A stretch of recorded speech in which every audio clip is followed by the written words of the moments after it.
বাংলাদেশের বিপক্ষে ম্যাচ খেলতে চায় ব্রাজিল। ৬ অক্টোবর অর্থাৎ ফিফা উইন্ডোর শেষ দিন এই ম্যাচটি আয়োজনের প্রস্তাব রেখেছে ৫ বারের বিশ্ব চ্যাম্পিয়নরা। কিন্তু বাফুফে ভাবছে প্লেয়ারদের ওয়ার্কলোড ম্যানেজমেন্ট নিয়ে।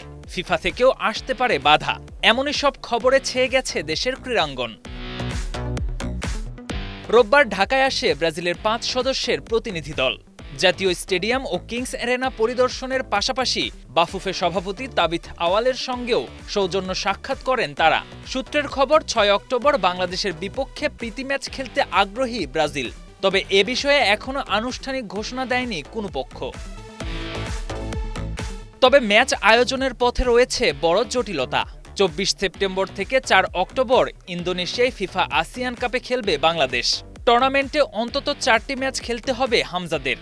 ফলে ৪ অক্টোবর দেশে ফিরে মাত্র ২ দিনের ব্যবধানে ব্রাজিলের বিপক্ষে মাঠে নামা কঠিন হবে প্লেয়ারদের জন্য। বাধা হতে পারে আরও একটি বিষয়। সেপ্টেম্বর অক্টোবর ফিফা উইন্ডোতে একটি দল সর্বোচ্চ ৪টি ম্যাচ খেলতে পারে। তাই ৬ অক্টোবরের ম্যাচটি ফিফা স্বীকৃতি পাবে কিনা তা নিয়েও আছে প্রশ্ন। সব মিলিয়ে ব্রাজিলের ঢাকা সফর এখনো নিশ্চিত না হলেও তাদের প্রতিনিধি দলের আকস্মিক আগমন সম্ভাবনার দরজা খুলে দিয়েছে। K M Sony, Star play.